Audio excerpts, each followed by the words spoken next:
Under the glowing night of New York City, billionaire Michael Harris rushed his pregnant German shepherd through the clinic doors, her breath shallow against his arm. Dr. Olivia Reed appeared instantly. Red coat, red cap, eyes sharp with concern as she knelt beside the trembling dog. Her hand pressed gently on the swollen belly, and her face tightened. "This isn't normal. We need to deliver now," she said softly. Moments later, the emergency lights flicked on as Olivia snapped on her gloves, while Michael stood helpless at the dog's side. The first newborn slipped into Olivia's hands, and her expression drained of all color. She froze, staring at the fragile creature. What had this German shepherd just brought into the world? If this pulled you in, please like the video and subscribe for more. Winter in New York had a way of biting through even the thickest coat, a sharp and relentless cold that curled around the steel ribs of the city and crept into every unguarded corner. Wind raced between towers like invisible blades, rattling windows and bending streetlights, carrying with it the distant wails of sirens and the metallic clang of subway trains far below. From the penthouse atop the Harris Tower, one of the last skyscrapers still lit at this late hour, the world felt both breathtaking and unforgiving. The city glittered below like a frozen sea of broken stars, each light a reminder of how alive and merciless New York could be. Inside the vast penthouse, billionaire Michael Harris stood near the floor-to-ceiling windows, his tall, broad-shouldered silhouette etched against the shimmering skyline. Michael was in his late 40s, a man carved by ambition and softened only by the rare things he allowed into his life. He had sharp, thoughtful eyes the color of storm clouds, a jaw dusted with dark stubble, and an expression that usually hovered somewhere between intensity and exhaustion. Years of corporate warfare had sculpted him into a man who trusted few and relied on even fewer, shaped partly by the trauma of an attempted robbery 15 years earlier, a night when violence had nearly taken his life. He would have died that night if not for the creature resting at his feet now. Beside him lay Astra, his aging German shepherd, her coat a mix of fading black and warm tan, her muzzle lightly silvered with time. 10 years old, loyal and vigilant, Astra carried herself with a noble calm, though tonight her breaths were shallow and troubled. She had been pregnant for weeks, her belly growing heavier each day, and Michael, for all his billion-dollar decisiveness, felt helpless watching her strain to shift her weight. He knelt beside her, gently stroking the soft fur behind her ears. "Easy, girl," he murmured, his voice softer than anyone at a boardroom table would ever believe. "I've got you." Astra looked up at him with warm, trusting eyes, eyes that had once stared down a knife-wielding attacker to save his life. She had been his guardian, his anchor, the only soul who had never wanted anything from him but love. So when she whimpered again, pressing her head into his palm, Michael didn't hesitate. He lifted her carefully, his normally steady hands trembling ever so slightly. Despite owning an entire private medical team, he didn't call them. Instead, he drove through the frigid night to a small but highly respected veterinary clinic in the heart of Manhattan. The reason was simple: Dr. Olivia Reed. Olivia was something of a quiet legend in the city's animal lover circles, an American veterinarian in her early 30s, strikingly beautiful in a way she didn't seem aware of. She had smooth, tawny skin, expressive hazel eyes, and long dark hair usually braided and tucked under her signature bright red medical cap. She always wore a matching red vet coat, a quirky habit she joked made animals spot her like a lighthouse. But the truth was more touching. She once failed to save a lost dog in a blackout and vowed never to be the hardest thing to find in an emergency room again. Olivia was compassionate, yet unflinchingly direct, balancing warmth with a calm, surgical focus. When Michael burst into her clinic with Astra in his arms, she immediately met him halfway, her red coat flaring like a small flame against the sterile white lights. "Set her here," she instructed, her voice controlled but concerned. As she examined Astra, her movements were practiced, gentle, precise. She felt the contractions, monitored the breathing, and pressed her ear to the dog's chest. A tiny crease formed between her brows. Michael noticed instantly. "What is it?" he asked, his tone low, afraid. Olivia didn't answer immediately. Instead, she repositioned Astra, adjusted the monitors, and checked the heartbeat again. "Her rhythm is unstable," she said finally, her eyes lifting to meet his. "And her contractions are weaker than they should be at this stage." Michael swallowed, his throat tightening. "Can you help her?" "I'll do everything I can," Olivia replied, though worry flickered behind her professionalism. "But something isn't right. We need to keep her tonight for monitoring." Hours passed. Snow began to fall outside, swirling violently under the wind's command. New York felt like it was holding its breath.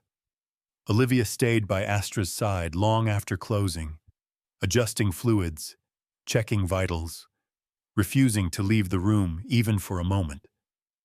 Michael stayed too, though she eventually persuaded him to rest at home. He left reluctantly, pausing at the clinic doorway to look back at the two beings he trusted most in the city. Near midnight, as the storm intensified, Michael's phone rang. He felt the cold even before he answered.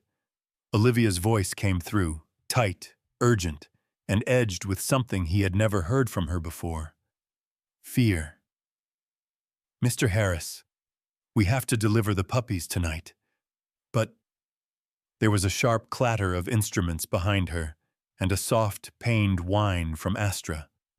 "But I've never seen a case like this." The line crackled. The storm raged, and Michael's heart dropped into a silence deeper than the winter outside. The storm outside had hardened by the time Michael pushed through the clinic doors again, snow clinging to his coat like a second skin. Inside, the small Manhattan veterinary clinic blazed with fluorescent light, casting sharp reflections on stainless steel trays and glass cabinets. The air smelled of antiseptic, cold metal, and the faint electric hum of machines fighting exhaustion. In the center of the operating room, Dr. Olivia Reed stood poised in her signature red uniform, though tonight the cap sat askew, strands of dark hair slipping free from her braid, evidence of how quickly everything had spiraled. Her hazel eyes, normally warm, were focused and razor-sharp as she adjusted the monitors beside Astra, the German shepherd trembling on the surgical table. Michael Harris had shed his billionaire polish entirely.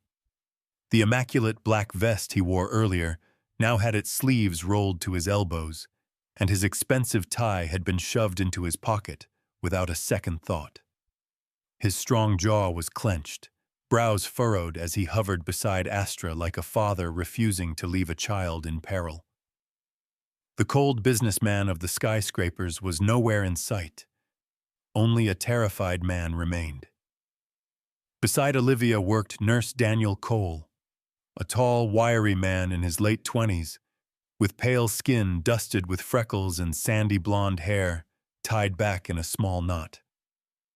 He was soft-spoken, steady-handed, someone who often hummed under his breath to calm anxious animals, a habit formed after losing a family dog during a childhood house fire, an event that shaped him into a man who never ran from emergencies.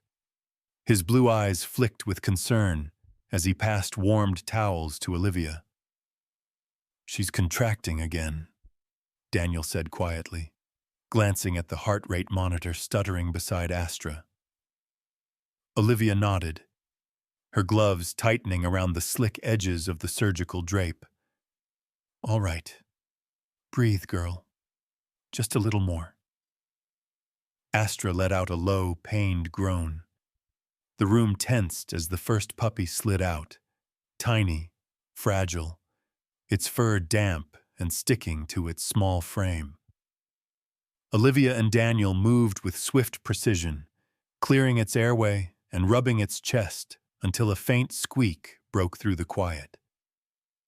He's breathing, Olivia announced. Relief washed briefly across Michael's face. Is he okay? Small, she said, but alive.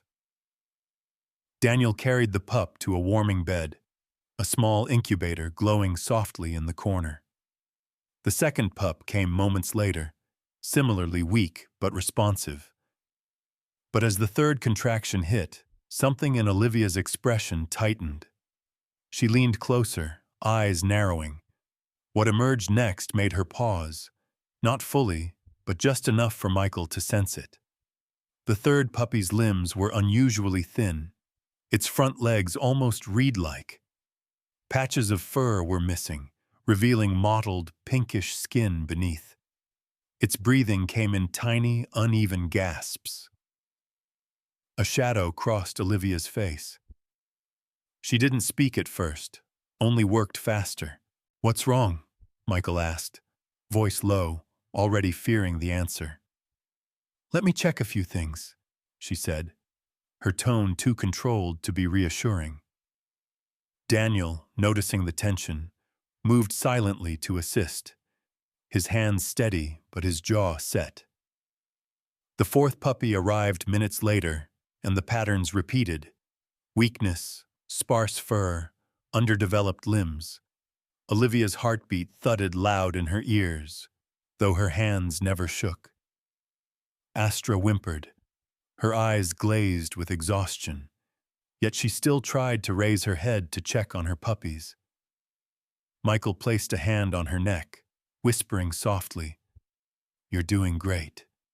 Stay with us." He could feel her trembling beneath his fingers.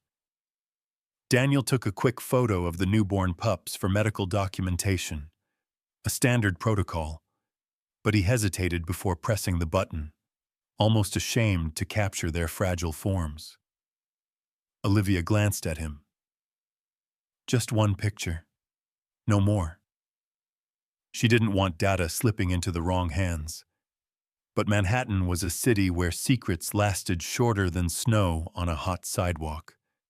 Within half an hour, the staff in the lobby overheard whispers from a courier dropping off supplies. A courier who had glimpsed more than he should have and was already texting someone. And beyond the clinic walls, in the neon-lit maze outside, rumors began to flicker across pet forums and neighborhood chats. A billionaire's dog just gave birth to something strange. Inside the operating room, oblivious to the spreading rumors, Olivia printed the blood work she had run earlier and stared at the numbers. Her breath caught. Something was deeply wrong. The readings suggested exposure to elevated toxin levels, far beyond anything normal for a well-cared-for pet like Astra. Olivia felt the floor tilt slightly beneath her feet. Daniel noticed her stillness. "Olivia? What is it?" She didn't answer immediately. She looked at the pups, small bodies quivering in towels, and then at Astra, who lay panting, trusting them completely. Finally, Olivia turned to Michael. Her voice was barely above a whisper. "This shouldn't be possible." Michael stepped closer, his tall frame casting a long shadow across the operating table. "What are you saying?" Olivia lifted the report, her hazel eyes wide with something close to horror. "If these readings are accurate, then something in this city, in our environment, has harmed your dog and her puppies." Michael felt his chest tighten. "What do you mean?" New York did this. A crack of thunder split the sky outside. The incubator beeped sharply, and the chapter closed on the question no one in the room wanted to answer. The storm that had battered Manhattan through the night finally began to ease, but the city remained wrapped in a haze of cold mist and flickering neon.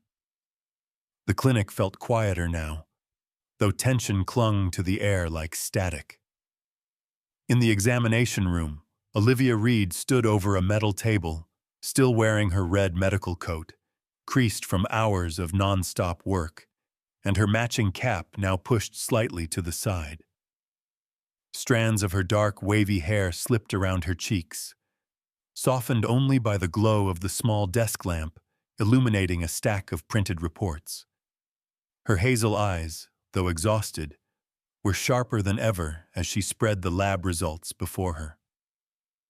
Michael Harris hovered nearby, arms folded tightly across his broad chest. His tall frame looked heavier than usual, as if the weight of the entire skyline had settled on his shoulders. His usually neat stubble had grown uneven through the long night, and the faint tremor in his jaw betrayed the anxiety he tried to conceal. Behind him, Astra rested in a padded recovery corner, breathing weakly after labor, her coat rising and falling with fragile rhythm. Olivia exhaled slowly.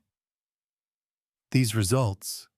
She tapped the sheet with a gloved finger, her voice caught between disbelief and frustration.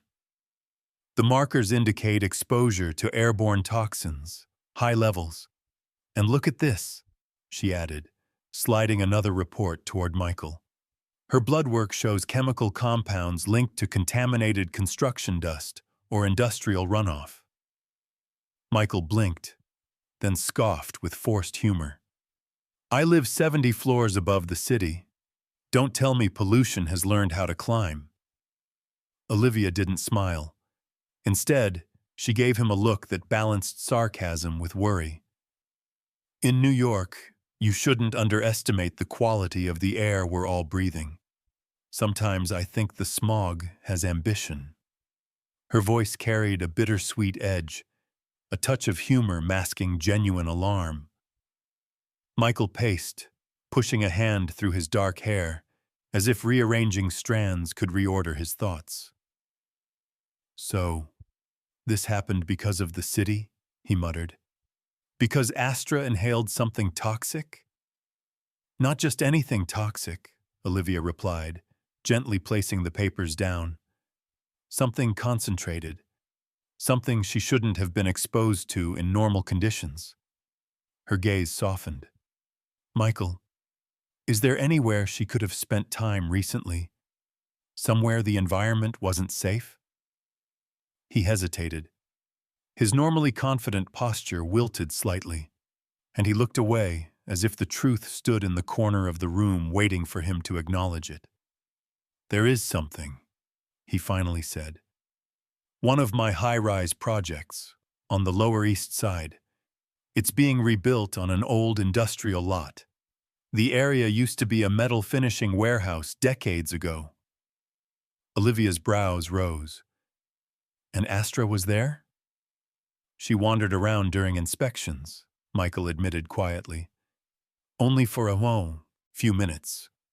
I didn't think it was dangerous. The workers said they had cleared everything, but... He paused, a shadow crossing his face. There were complaints last month. Dust in the air, smell of solvents. I ignored them. I thought it was just the usual noise of people irritated by construction. His voice cracked, thick with guilt. I didn't realize I was letting her breathe poison. Olivia didn't berate him. She simply placed a hand on his forearm, a gesture small but grounding. You didn't know, she said softly. But now you do, and we have to protect them. Outside the clinic doors, the world was waking up to chaos. A news van had already parked across the street, its bright blue logo reflecting in the clinic's glass. Reporters in heavy coats and messy hair argued over equipment, their breath forming clouds in the icy air. Flashing notifications popped across Michael's phone like sparks. Puppies from hell? Billionaire's dog gives birth to deformed litter, Manhattan. Mystery, toxic birth? He silenced the device, jaw tightening. They know, he whispered. Or they think they know. They don't know the truth, Olivia said firmly, but they're ready to twist it. As if summoned by that fear, a woman stepped into the lobby. A tall, stern figure with steel-gray hair cut into a sharp bob. Dr. Marlene Thatcher, director of the New York Institute for Environmental Biology, introduced herself with a clipped voice and an expression that rarely softened. She wore a long charcoal coat, sleek boots, and thin-framed glasses perched on an angular nose. Her eyes were a piercing blue, cold with scientific curiosity rather than empathy. She peered into the operating room without waiting for permission. "We heard about the unusual litter," she said, adjusting her glasses. "Cases like this must be studied. If you release them to us, we can determine the origin of these abnormalities." Olivia stepped between her and the puppies, with a posture that radiated quiet defiance. "They're not specimens," Olivia said calmly. "They're newborns." "They're compromised," Dr. Thatcher countered. "You can't save all of them. But research could help the city understand what toxins are in its infrastructure." Michael shot her a glare that could cut steel. "They're not yours to take." Dr. Thatcher pursed her thin lips, clearly used to having her authority respected. "We'll be in touch," she said coolly, before turning on her heel and exiting with military precision. Silence fell heavy in her wake. Later that night, long after the city's noise had dulled into a low hum, Olivia stood over the incubators, watching the fragile pups twitch and breathe beneath warm lamps. Michael joined her, his voice raw. "She wants to take them, and if she gets a warrant, she'll do it." Olivia's shoulders slumped slightly, fatigue finally catching her. "They call it research," she whispered. "But I don't trust that they'll treat them like lives worth saving." Michael stared at the pups, the tiny bodies shaking with life, the evidence of his guilt and Astra's suffering. His throat tightened. "If the choice is letting them die here, or letting them live as experiments, what am I supposed to do?" His question hung in the dim light, unanswered, while the city beyond the window blinked indifferently in the night. The night settled over Manhattan like a bruise, purple, heavy, and restless. The storm that had battered the city earlier had returned with renewed force, hurling sleet and icy wind down the avenues, shaking traffic lights and carving ghostly streaks across the clinic windows. Inside, however, the world felt transformed. Machines hummed with purpose, soft heating lamps glowed like miniature suns, and shelves once cluttered with modest supplies now gleamed with new equipment. Olivia Reed stood in the center of it all, her red medical coat blazing even under the sterile white bulbs, watching as the tiny lives she fought for finally had a chance. It had taken Michael Harris less than 12 hours to do what most corporations needed months for. Once the toxic exposure had been confirmed, once he'd seen the first desperate breaths of each malformed pup, something in him had snapped or awakened. Gone was the billionaire who lived above the city. In his place stood a man determined to take responsibility. He'd called his legal team at dawn, his project managers before sunrise, and by midday, the construction site tied to Astra's exposure had been halted indefinitely. Investors raged, news anchors speculated, and stock tickers dipped. But Michael didn't flinch. From the moment he saw Astra trembling through labor, nothing else had mattered.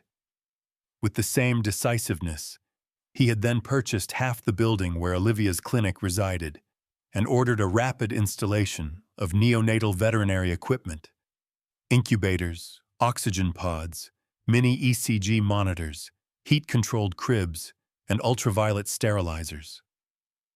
Workers in reflective vests had rushed in and out like an army, installing upgrades at record speed under the command of a billionaire who had suddenly found a mission far more important than profit. Olivia teased him only once, raising an eyebrow as she watched the final incubator being wheeled into place. "This is the first time I've seen a billionaire cancel a skyscraper to build puppy incubators." Michael smirked, though exhaustion weighed heavily on his features. The skyline can wait.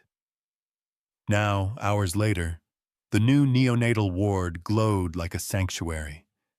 The 6 puppies rested in their tiny incubators, transparent domes lit softly from beneath, each one measuring heart rate, temperature, and breathing. Wires thin as threads connected to miniature monitors that beeped steady or trembling rhythms. Olivia moved between them with practiced grace, adjusting oxygen levels, checking pulses, muttering under her breath. "If you little warriors make it," she grumbled affectionately, "I'm sending your father here the bill for snacks until you graduate obedience school." A faint groan answered her from the corner. Astra lay resting, her old body curled on a thick, padded mattress. Though too weak to stand, she kept her cloudy eyes fixed on her pups, her ears twitching each time one squeaked. Michael sat beside her, one leg folded under him, the other supporting Astra's head. He wore no suit jacket now, only a white shirt with sleeves rolled high, revealing strong forearms scattered with old scars, remnants of the night Astra saved him years ago. He held an iPad in one hand, contract documents open, his thumb poised to approve a multi-million-dollar acquisition that, on any other day, would have commanded his undivided attention. But his other hand, the one that mattered, stroked Astra's fur in slow, apologetic motions.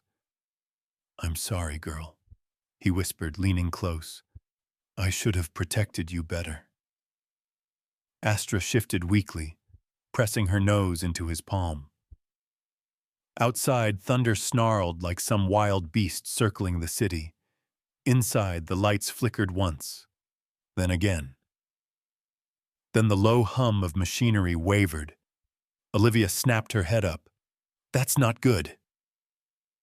Daniel Cole, still assisting in the ward, looked up from cleaning equipment.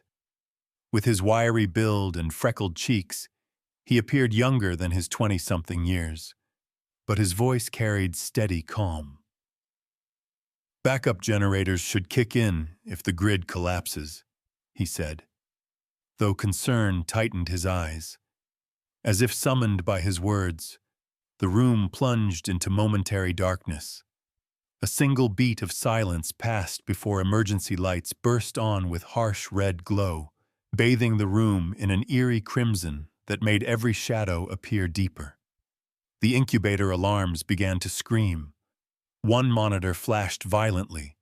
Puppy 6, the smallest of the litter, the frail mottled one who had struggled most since birth. His chest rose and fell unevenly, then shallowly, then barely at all. Olivia raced to the incubator, flinging open the dome. The pup lay limp, its tiny ribs fluttering weakly like a trapped moth. The ECG monitor blinked red, the waveform jagged and collapsing. Michael stood behind her, his breath catching, his hand gripping the back of her chair until his knuckles whitened. Astra dragged herself forward, claws scratching softly across the floor. She pressed her nose against the incubator's glass, as if lending her strength through sheer will.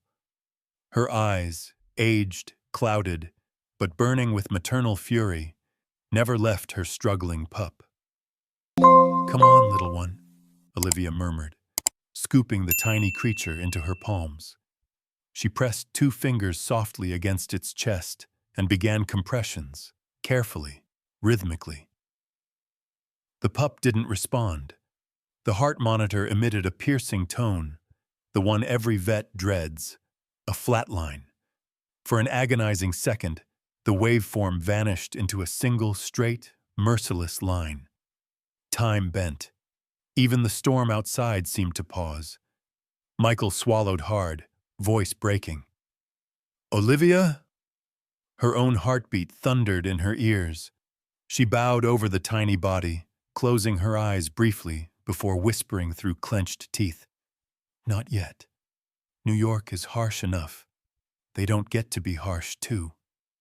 She pressed harder, once, twice, and the monitor remained silent. For a heartbeat, the world stood still. The emergency lights bathed the neonatal ward in deep crimson, the storm outside howling like a wounded chorus echoing through Manhattan's steel canyons. Olivia Reed, her red coat glowing under the backup lamps, hovered over the still body of the smallest pup, its chest frighteningly still, its fur patchy and thin as a whisper. Michael stood behind her, one hand gripping the back of her chair, the other trembling open at his side. Astra lay only a few feet away, her old body struggling, her cloudy eyes fixed on the lifeless shape of her child. Then, a flicker. A sound so faint it could have been imagined. Beep. Olivia's eyes shot to the monitor. The straight line broke. A blip. Then another. A weak but steady rhythm began to appear like dawn pushing against the bleakest night. The pup released a tiny squeak, so small, so fragile, a sound shaped like hope itself. Olivia let out a breath that turned into a laugh halfway, her mascara threatening rebellion at the corners of her eyes. "See?" she whispered, brushing a fingertip across the pup's trembling ribs. "These rich kids don't quit that easily." Michael exhaled with a shaky smile, his eyes softening as Astra whimpered in relief. The crisis passed, but it marked only the beginning of a long battle. Days turned into weeks, and New York's winter softened into a gentler, brighter cold. The neonatal ward, once a frantic battlefield, became a small kingdom of recovery. Astra regained her strength, her gait steadier with each passing morning.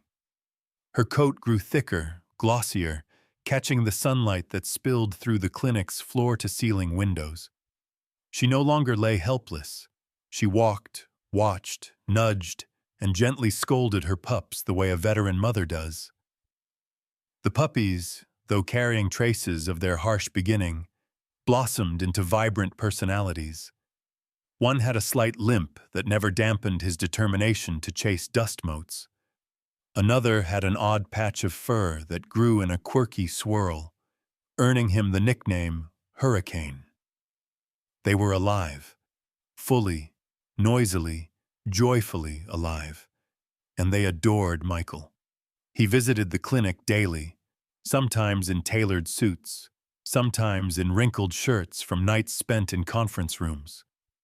But no matter what he wore, the puppies swarmed him with equal enthusiasm, tugging on his designer ties and chewing the ends of his expensive sleeves. "You little bandits," Michael muttered more than once, though the smile always betrayed the mock anger. Olivia watched each time with a smirk. "I told you, caring for puppies is more expensive than any skyscraper." The transformation extended beyond the clinic walls. At first, the media had vilified Michael, painting him as the villain behind Manhattan's mutant litter. But when the full story emerged, Astra's accidental exposure, Michael's shutdown of a multi-million-dollar project, his funding of a new neonatal ward, the narrative shifted. Articles changed tone. Headlines softened. New Yorkers, tough, cynical, but not lacking heart, began to admire the billionaire who chose compassion over image. Soon, the city adopted a new name for the pups, the Miracle Shepherds of New York. Strangers donated blankets and toys. Volunteers signed up to help. Children pressed their faces to the clinic's glass, pointing with bright eyes and tiny hands. These pups had become symbols, proof that even in a place as relentless as Manhattan, small miracles still fought their way into the world. One late afternoon, the story reached its quiet, perfect climax. Michael invited Olivia and the pups to the rooftop garden of his penthouse, a space usually reserved for elite dinners and investor galas. The sky above was unusually clear, the city below washed in orange and gold as sunset bled across the horizon. Smoke from the halted project no longer stained the skyline.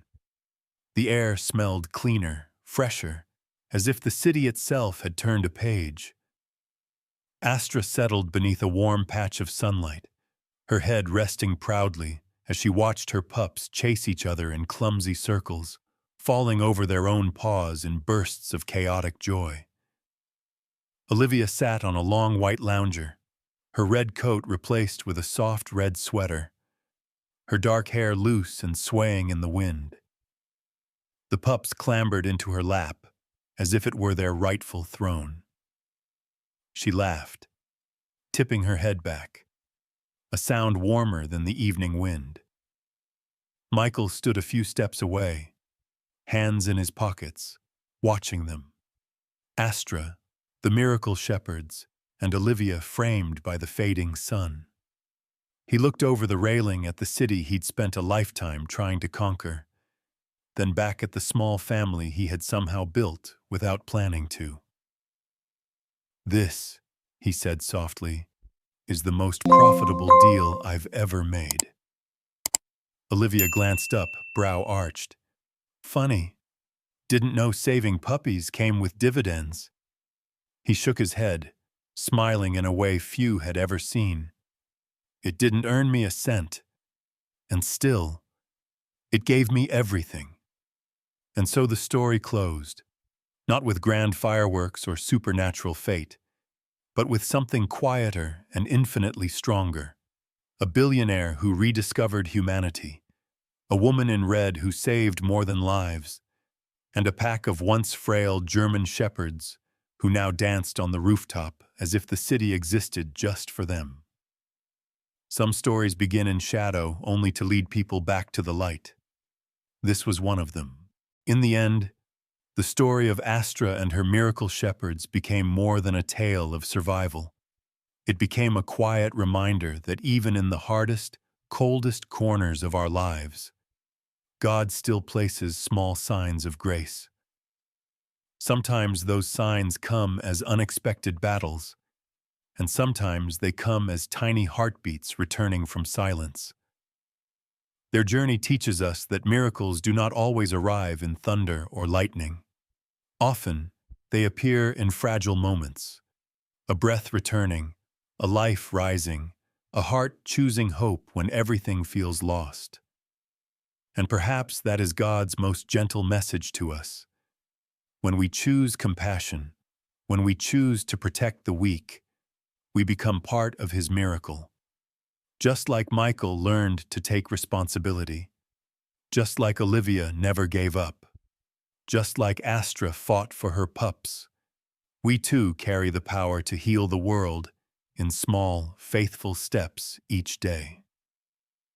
So as you return to your own daily life, with its noise, its struggles, its quiet nights, I hope this story reminds you that light can grow even from broken places. And I pray that God blesses you with strength, kindness, and the courage to keep believing in the miracles around you. If this story touched you, share it with someone who needs hope today. Leave a comment so we can hear your thoughts. And don't forget to subscribe, so you never miss a story filled with faith and love. May God watch over you, your family, and every small miracle in your life. Amen.